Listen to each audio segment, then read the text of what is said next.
Video में हम लोग बात करने वाले हैं एक्स मेरिडियन से रिलेटेड। तो जो अपना सेलेस्टियल नेविगेशंस का पेपर होता है सेकेंड मिड एफसी में, उसमें जो क्वेश्चन नंबर 7 है उसमें एक सवाल जो है एक्स मेरिडियन से रिलेटेड कभी कभी पूछ देता है।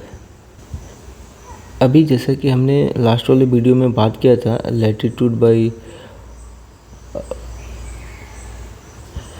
बाय मेरिडियन में, मतलब कि लैटिट्यूड बाय मेरिडियन में क्या था कि यहाँ पे अपना सेलेस्टियल मेरिडियन है, यहाँ पे अपना जेनिथ है, ठीक है। इस जेनिथ के सेलेस्टियल मेरिडियंस पे कहीं पे भी जो भी बॉडी है इस मेरिडियन पे लाई करता है। बट एक्स मेरिडियन में क्या होता है कि किसी भी वजह से यहाँ पे जो सन का साइट है वो हम लोग नहीं ले पाते अपने, जब सन जो होता है मेरिडियन पे होता है या कोई भी सेलेस्टियल बॉडी मेरिडियन पे होता है, तो उसके लिए यहाँ पे एक एक्स मेरिडियन, मतलब कि जो अपना सेलेस्टियल मेरिडियन है उससे थोड़ा पास का जो मेरिडियन होता है वहाँ पे ऑब्जर्वेशन लिया जाता है। इसको हम लोग एक्स मेरिडियन के नाम से बोलते हैं। तो आज की वीडियो में बस यही है कि एक्स मेरिडियन सन से रिलेटेड हम लोग बातें करेंगे।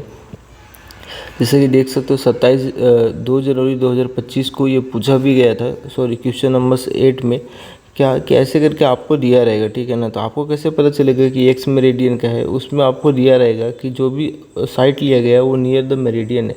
नियर द मेरिडियन से आप समझ जाएंगे कि ये जो न्यूमेरिकल्स दिया गया है वो किसका है, एक्स मेरिडियन से रिलेटेड दिया हुआ है। तो बेसिकली ये सारे डाटा दिए रहेंगे। उसके बाद हम लोगों को क्या करना है कि जैसे कि हर एक स्टेप में, चाहे वो हम लोग बात कर चुके हैं अपना इंटरसेप्ट मेथड से रिलेटेड, लॉन्ग बाय करोन से, लैटिट्यूड बाय मेरिडियन से, उसमें स्टेप नंबर 1 क्या था कि हम लोगों को सबसे पहले जीएमटी लिखना पड़ता है, ठीक है ना। तो हम लोग को कभी भी एमएमडी के एग्ज़ाम में डाउट नहीं होना है।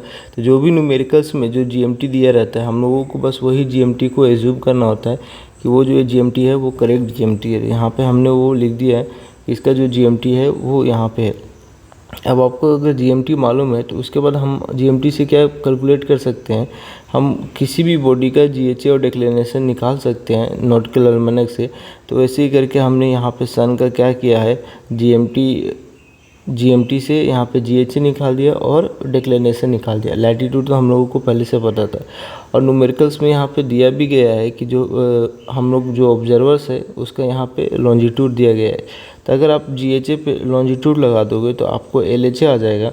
और जैसे अगर आपको एलएचए आ गया तो एंगल हम लोग पी मेजर कर सकते हैं। हम लोग पहले ही के वीडियो में बात की है कि जब भी एलएचए 180 से लेकर के 360 डिग्री रहता है तो जो एंगल पी होता है वो क्या होता है, 360 डिग्री माइनस एलएचए हो जाता है, ठीक है। इसलिए हमने यहाँ पे क्या किया है, मतलब बॉडी जो है ये अलग कंडीशन में क्या था कि बॉडी जो होता है वो राइज कर रहा होता है। तो इसलिए यहाँ पे क्या किया, 360 से माइनस कर दिए एलएचए को और एंगल पी आ गया है। इस नॉर्मल वाले सिचुएशन में आप एक रफ डायग्राम भी ड्रॉ करके देख सकते हो कि वो कंडीशन फुलफिल हो रहा है कि नहीं। सपोज करो कि आप यहाँ पे एक रफ डायग्राम ड्रॉ कर दो।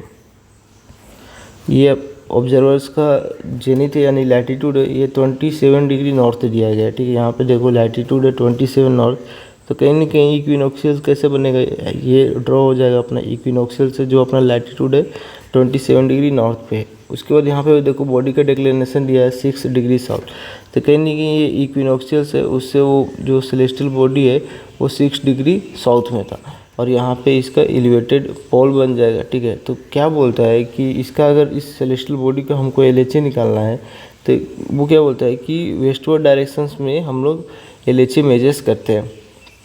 तो अभी यहाँ पे देखो कि एलएचए जो है हम लोग को हमने पहले ही फाइंड आउट कर रखा है, यहाँ पे लॉन्जिट्यूड लगा करके 357 डिग्री है, ठीक है। 357 कैसे हो गया, यहाँ पे 0 से चलेंगे यहाँ पे 90 हो जाएगा, फिर ये 180 हो गया, फिर ये 270 हो गया और थोड़ा सा कहीं पे ज़्यादा चले जाएंगे तो यहाँ पे ये ऐसे कर करके 357 आ जाएगा। तो ये जो एंगल बना ना वो हो गया इसका एलएचए, ठीक है। तो एलएचए क्या बोलता है कि यहाँ पे ऑब्जर्वर का सेलेस्टियल मेरिडियन है और यहाँ पे किसका जो भी सेलेस्टियल बॉडी है उसका सेलेस्टियल मेरिडियन तक के एंगल्स को हम लोग एलएचए बोलते हैं। तो कहीं ना कहीं बॉडी एक्स अभी यहाँ पे होगा, ठीक है। तो ये जो एंगल पी जो बना ये कितना 360 माइनस एलएचए करना पड़ेगा। हम लोगों को साफ देख रहे हैं कि अगर ये यहाँ पे पूरा सर्कल बनाते तो 360 होता, उसमें से एक बड़ा वाला पार्ट पता है उसमें से पी 360 डिग्री में से एलएचए माइनस कर देंगे तो एंगल पी आ गया। और बॉडी क्या कर रहा है, अभी राइज कर रहा है। जैसे अभी सन है तो वो राइजिंग है, अब इसके बाद हम लोग बातें करते हैं, जैसे कि अभी यहाँ पे देखो आपको न्यूमेरिकल्स में क्या दे दिया गया है, सेक्शन का एल्टीट्यूड दे दिया गया है, हाइट ऑफ आई है और इंडेक्स एरर दिया गया है। तो उससे हम लोग क्या कर सकते हैं, करेक्ट सेक्शन एल्टीट्यूड को हम लोग निकाल सकते हैं। तो यहाँ पे आप देखो कि सबसे पहले क्या करो कि जो सेक्शन एल्टीट्यूड लिखा है वो पता है, इंडेक्स एरर लगाने के बाद हम लोगों को क्या आता है, ऑब्जर्व एल्टीट्यूड आ जाता है, और डीप लगा देंगे तो हम लोग अपरेंट एल्टीट्यूड आ जाएगा। उसमें टोटल करेक्शंस आप लगा दो इस अपरेंट एल्टीट्यूड के लिए, तो यहाँ टोटल करेक्शंस लगाते हैं, यहाँ पे ट्रू एल्टीट्यूड आ जाएगा। बट अभी बताओ कि ये ट्रू एल्टीट्यूड हमने साउथ क्यों लिया है, ठीक है। तो इसका रीज़न यही है कि अभी जो लास्ट जो हम लोग डायग्राम अभी ड्रॉ किए थे ना, उसको बस एक बार फिर से ड्रॉ कर देते हैं। यहाँ पे वो डायग्राम कुछ ऐसा था, ठीक है, और ये एंगल P था, ये इसका कुछ LHA था, और यहाँ पे बॉडी X था, ठीक है। तो अभी आप बताओ कि अगर आप यहाँ पे जेनिथ पे खड़े हो, ठीक है, यहाँ पे आप एज ए ऑब्जर्वर यहाँ से देख रहे हो, तो आपको जो सेलेस्टियल बॉडी जो यहाँ X है, जो कि इस सिनेरियो में सन है, क्या वो आपके नॉर्थ में है कि आपके साउथ में। तो साफ पता चल रहा है कि जो सेलेस्टियल बॉडी है वो साउथ में है, इसलिए हमने यहाँ पे ट्रू एल्टीट्यूड का नाम साउथ लिखा है। और इस सिनेरियो में हमें पता है कि जब भी हम लोग ट्रू एल्टीट्यूड जो होता है किसी भी सेलेस्टियल बॉडी का, उसमें जेनिथ डिस्टेंस को अगर हम ऐड करते हैं तो उसका वैल्यू 90 डिग्री होता है। इसलिए अगर 90 डिग्री में से एल्टीट्यूड माइनस करेंगे तो हम लोगों को जेनिथ डिस्टेंस आ जाएगा। तो ये देखो यहाँ पे जेनिथ डिस्टेंस आ गया। बस इसका नेमिंग क्या होता है, जो भी एल्टीट्यूड है उसका अपोजिट होता है। तो ये साउथ है तो ये नॉर्थ हो गया, अगर ये नॉर्थ रहता तो हम लोग इसे साउथ लिखते। अभी इतना यहाँ पे ट्रू जेनिथ डिस्टेंस कैलकुलेट करने का मकसद क्या था हम लोगों को, कि जो हम लोग यहाँ पे एक्स मेरिडियन का जो फॉर्मूला है ना, वो हम लोगों को याद रखना पड़ेगा। तो बस ये एक्स मेरिडियन के फॉर्मूला को अप्लाई करने के लिए हमने अभी ट्रू जेनिथ डिस्टेंस निकाला। एक्स मेरिडियन के फॉर्मूला से हम लोगों को क्या मिलता है, हमेशा याद रखना है कि हमको उससे मेरिडियन जेनिथ डिस्टेंस मिलता है, ठीक है। तो हम लोग मेरिडियन जेनिथ डिस्टेंस कैलकुलेट करने के लिए अभी सारे प्रोसेस कर रहे थे। अभी एक्स मेरिडियन के आप फॉर्मूला पे सारा कुछ लगा दो, जैसे आपको ट्रू जेनिथ डिस्टेंस मिल गया है, ठीक है, एंगल P मिल चुका है, DR लेट तो दिया हुआ था, और जो भी बॉडी है उसका डिक्लिनेशन आपने निकाल ही दिया। तो करने के बाद आपका यहाँ पे आ गया मेरिडियन जेनिथ डिस्टेंस कितना है, 33 डिग्री 28.2 मिनट्स। यहाँ पे जो वैल्यू आया है ना 33 डिग्री, इसके बाद ये जो वैल्यू हम लोग मेरिडियन जेनिथ डिस्टेंस का आया है, उसके बाद हम लोगों को क्या करना है, ऑब्जर्व लैटिट्यूड कैलकुलेट करना होता है। क्यों? क्योंकि हम लोगों को ना एक्स मेरिडियन से ऑब्जर्व लैटिट्यूड ही मिलता है, और लैटिट्यूड बाई मेरिडियन से भी ऑब्जर्व लैटिट्यूड ही मिलता है। तो अभी हम लोग बातें करते हैं कि स्टेप 5 में कि ऑब्जर्व लैटिट्यूड कैसे मिलेगा। आपको सबसे पहले मेरिडियन जेनिथ डिस्टेंस दिया गया है, ये देखो जो न्यूमेरिकल्स वैल्यू था, इसको हम लोग नॉर्थ क्यों लिखे हैं, क्योंकि अभी आप देखो कि अगर ट्रू जेनिथ डिस्टेंस का डायरेक्शन नॉर्थ है, ठीक है, तो कहीं ना कहीं मेरिडियन जेनिथ डिस्टेंस का भी डायरेक्शन हम लोगों को नॉर्थ ही लेना पड़ेगा। उसके बाद डिक्लिनेशन हम लोगों को बॉडी का पता था कि 6 डिग्री 3 मिनट साउथ था, तो यहाँ पे हम लोग को ऑब्जर्व लैटिट्यूड आ जाएगा। अभी जो हमने लास्ट डायग्राम हम लोग ड्रॉ किए थे उसको हम लोग फिर से एक बार ड्रॉ कर देते हैं। उस सिनेरियो में क्या हुआ था कि ये कहीं ना कहीं यहाँ पे अपना इक्विनोक्शियल था, ठीक है, और यहाँ पे एक सेलेस्टियल बॉडी था, और जो सेलेस्टियल बॉडी सन जो था वो इस पॉइंट पे था, अपने डिक्लिनेशन सर्कल पे था, जो कि साउथ में। यहाँ पे देखो कि डिक्लिनेशन जो है बॉडी का साउथ है। तो अगर ये इक्विनोक्शियल से यहाँ सेलेस्टियल जो डिक्लिनेशन है सेलेस्टियल बॉडी का, वो हम लोगों को पता है, जो कि 6 डिग्री 3 मिनट साउथ। और सेम अगर ये जो सेलेस्टियल बॉडी एक्स है, वहाँ से लेकर के इसके जेनिथ तक के डिस्टेंस, ये जो टोटल डिस्टेंस है जिसको हम लोग जेनिथ डिस्टेंस बोलते हैं, वो आपको दे दिया गया 33 डिग्री 28.7 मिनट नॉर्थ।